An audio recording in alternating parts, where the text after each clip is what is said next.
안녕하세요. 자, 오늘은 이제 드디어 동아시아가 끝나고 서아시아의 역사를 이제 배울 차례입니다. 자, 먼저 고대 서아시아에는 어떤 제국들이 있었는지 살펴볼 건데요.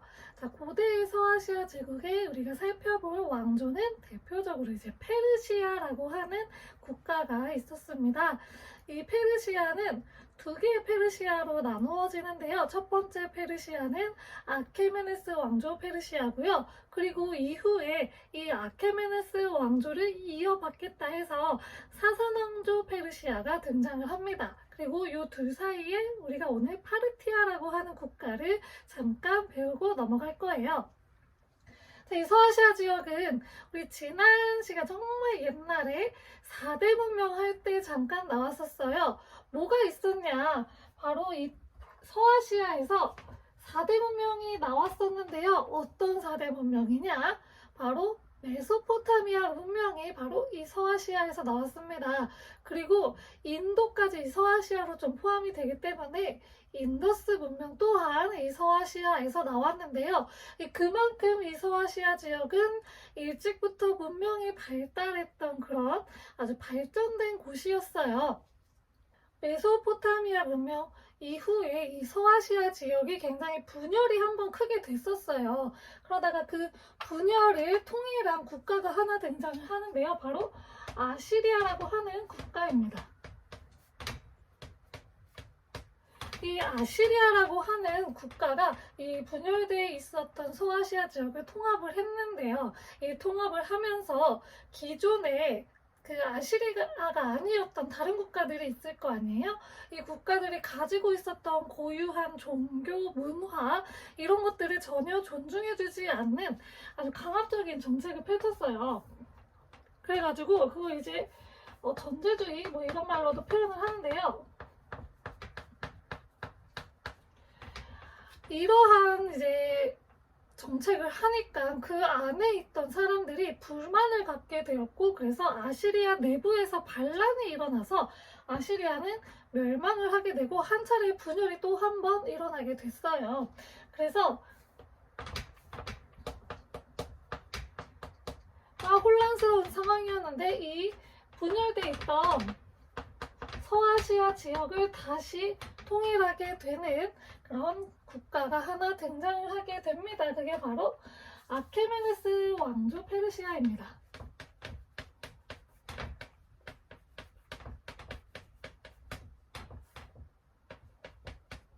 이 아케메네스조 페르시아에서는요, 누가 이제 이 페르시아를 건국을 했냐? 키루스라고 하는 왕이 이 아케메네스조 페르시아를 건국을 하였습니다. 이 키루스 같은 경우에는 이 아시리아의 모습을 이제 보고 배웠을 거예요. 아시리아는 이제 이 서아시아 지역을 최초로 통일했다라고 하는 의의가 있는 국가였지만 굉장히 전제주의를 억압정치, 포갑정치를 하는 바람에 안에서 반란이 일어났고 나라가 망했잖아요. 그래서 키루스 2세는 그것을 보고 저렇게 하면 안 되는구나 해서 관용정책을 펼쳤다고 합니다. 그래서 키루스 같은 경우에는 키루스의 원통비문이라는 게 있어요.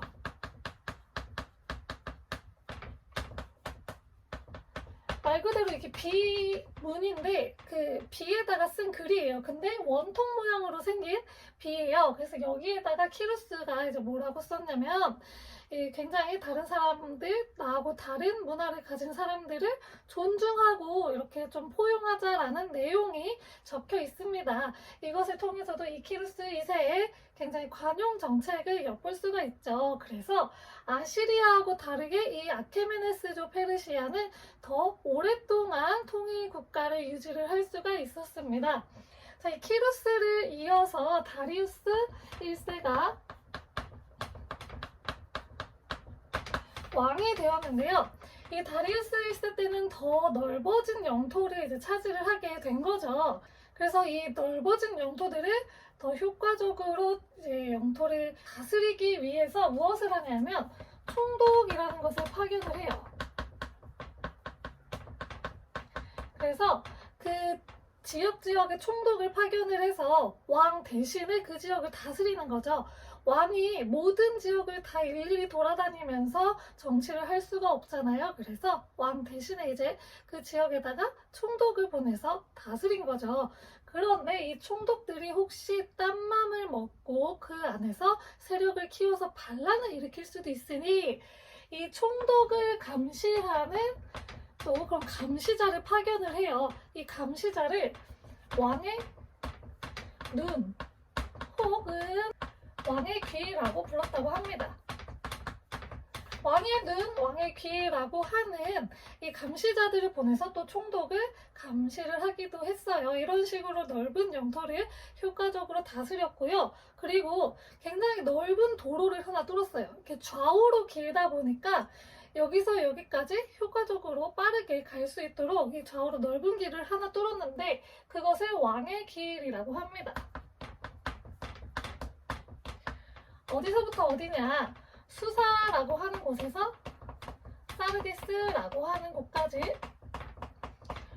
길을 이렇게 빡 뚫어가지고 더 이렇게 빠르게 그리고 효과적으로 이렇게 다닐 수 있도록 효율적으로 다닐 수 있도록 그렇게 길도 뚫어놨습니다. 다리우스는 이렇게 넓어진 영토를 이런 식으로 다스렸고요. 그리고 또 뭘 해야 하냐? 영토가 넓어진 만큼 그 안에 원래 이제 페르시아 국민이 아니었던 다른 나라였던 그 사람들도 존재를 하잖아요. 그런데 이 사람들은 다 각기 다른 돈을 쓰고 있어요. 그러면 이 나라를 운영을 하는데 굉장히 어려움이 있겠죠. 여기서는 이 돈을 쓰는데 여기서는 이 돈을 써서 서로 이게 가치가 다른 거예요. 그러면 조금 어렵겠죠. 국가 운영이. 그래서 화폐도 통일시켰습니다.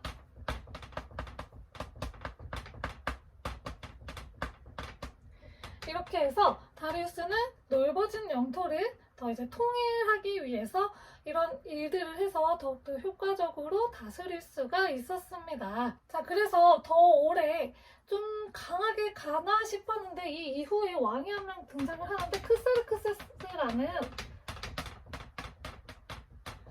왕이 한 명 등장을 해요. 이 사람은 누구냐? 우리가 나중에 배울 이제 그리스라는 국가가 있는데요. 이 그리스하고 페르시아하고 한 세 차례 정도 전투가 있어요. 그게 바로 페르시아 전쟁인데요. 이 페르시아 전쟁에서 패배를 하고 맙니다. 그러니까 그리스하고의 전투에서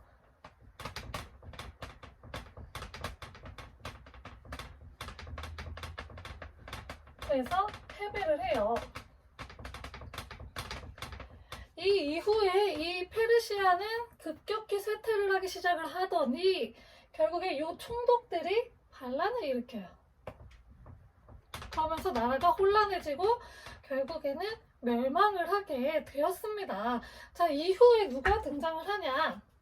파르티아라고 하는 국가가 잠깐 등장을 하는데요. 이 파르티아는 어떠한 일을 했냐? 로마에서 중국까지, 그 당시 한 나라였거든요. 이 로마에서 중국까지 이어주는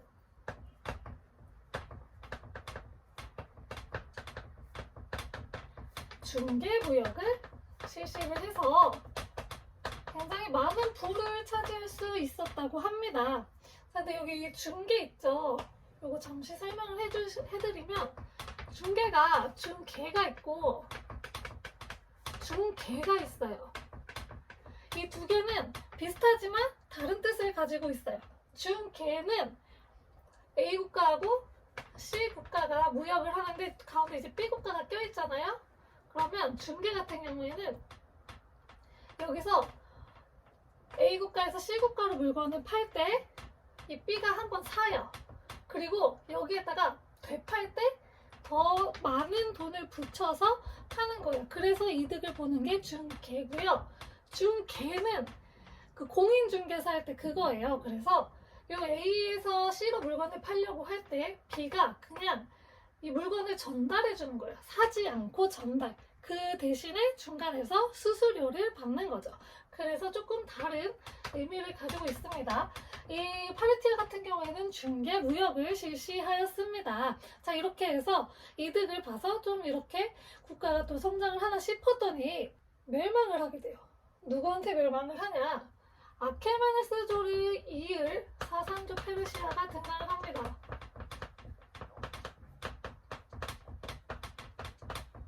이 사산조 페르시아는 자기네들이 아케메네스조를 잇겠다고 이렇게 딱 등장을 한 거예요. 그래서 아케메네스조를 이은 이제 사산조 페르시아가 등장을 하는데요. 얘네들은 이제 얘네 파르티아를 멸망시키고 국가를 이제 건국을 한 거죠. 그래서 얘네가 자리가 중개무역하기 아주 좋은 자리였어요. 그래서 사산조 페르시아도 마찬가지로 중개무역으로 국가의 이익을 가져가면서 성장을 하였습니다. 그리고 당시 로마가 있었어요. 이 로마하고 싸웠는데 누가 이겼냐? 바로 이 사산조 페르시아가 이겼어요. 누구냐? 샤프르 1세라고 하는 왕인데요. 이 샤프르 1세하고 로마의 발레리아누스라고 하는 황제가 있었어요. 이 둘이 싸웠다가 누가 이기냐? 샤프르 1세가 이겨서 발레리아누스는 생포되었습니다. 그냥 살아있는 채로 포로로 잡혔어요. 그렇게 해서 이제 로마, 그 강대국이었던 로마를 상대로 이길 만큼 굉장히 강한 국가였다고 합니다. 자, 그리고 아케메네스조를 이었잖아요. 그래서 아케메네스조하고 똑같이 총독도 파견을 했어요. 그래서 지방을 총독을 파견해서 다스렸다고 합니다. 자, 이제 페르시아의 문화를 살펴보도록 하겠습니다. 일단 이 페르시아의 수도는요, 페르세폴리스라는 거고요. 페르세폴리스라는 곳이고, 크세르크세스 때 이제 정비를 하였습니다. 그래서 여기가 수도가 되었고요. 페르시아는 아람어라고 하는 그런 말을 이제 사용을 했어요. 언어가 이제 아람어라고 하는 언어를 사용을 했고요. 페르시아는 국교로 삼았던 종교가 하나 있어요. 바로 조로아스터교라고 하는 종교인데요.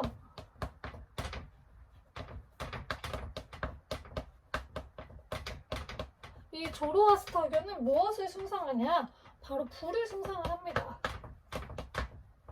그래서 불을 숭상하는데 이 조로아스터교 같은 경우에는 아후라 마즈다라고 하는 선 쪽에 있는 그 신하고 아리만이라고 하는 악 쪽에 있는 신이 계속 싸워요. 그게 바로 이 삶인 거고 이 인생인 거고 여기서 항상 선이 이겨요. 아후라 마즈다가 항상 이겨요. 이러한 이제 교리를 갖고 있는 종교가 바로 조로아스터교입니다. 이 조로아스터교는 나중에 뭐 유대교, 이슬람교 등의 영향을 주었다고 합니다. 이게 바로 조로아스터교이고요. 이 조로아스터교는 이제 아케메네스조 왕조의 국교였는데 나중에 사산왕조에서도 이 조로아스터교를 계승을 해서 이제 국교로 삼았고 그리고 사산왕조에서 등장한 종교가 하나 있어요. 그게 바로 마니교라고 하는 종교인데 이 마니교가 뭐냐면 그냥 종교를 그냥 다 섞어 놓은 거예요. 조로아스터교랑 크리스트교랑 뭐 불교 등등 외래 종교들 여러 가지를 섞어놓은 종교가 바로 마니교입니다. 이게 이제 사산왕조 페르시아 때 등장을 하게 됩니다. 자, 이번 시간에는 서아시아의 고대에 어떠한 국가들이 있었는지 간략하게 살펴보았습니다. 대표적으로 이제 페르시아가 있는 거고요. 그 사이에 파르티아라고 하는 국가가 이제 잠깐 등장을 하게 되는 겁니다. 이 페르시아는 아케메네스조 페르시아하고 사산왕조 페르시아로 나눠지고요. 아케메네스 왕조 페르시아가 그 대표적인 페르시아라고 생각을 하시면 돼요.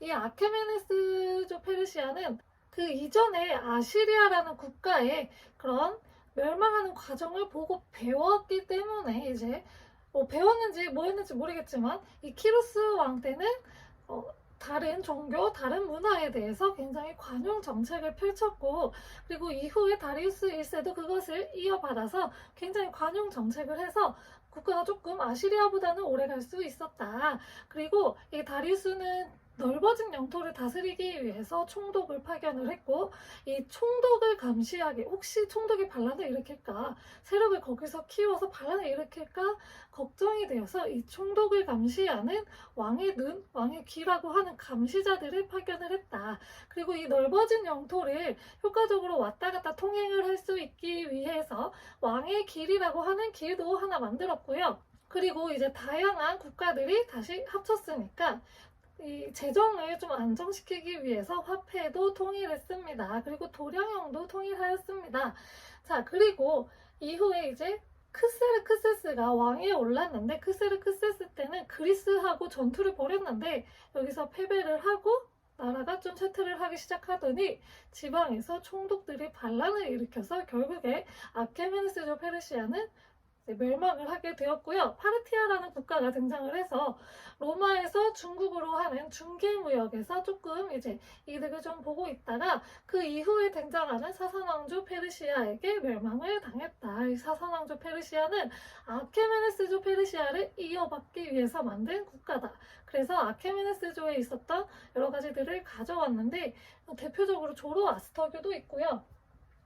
그리고 총독 파견도 똑같이 했습니다. 자, 그리고 이 사사왕조 페르시아 때는 샤프르 1세가 로마의 발레리아누스라고 하는 황제를 생포하기도 할 만큼 굉장히 강한 국가로 성장을 했었다라고 배웠습니다. 자, 이번 시간에는 이제 고대 서아시아의 여러 제국들을 살펴봤고요. 다음 시간에는 이 서아시아에서 새로운 종교가 하나 나오게 됩니다. 그리고 그 종교를 기반으로 한 여러 왕조들도 등장을 해요. 무엇인지 궁금하신가요? 그럼 다음 영상도 함께 봐주세요. 감사합니다.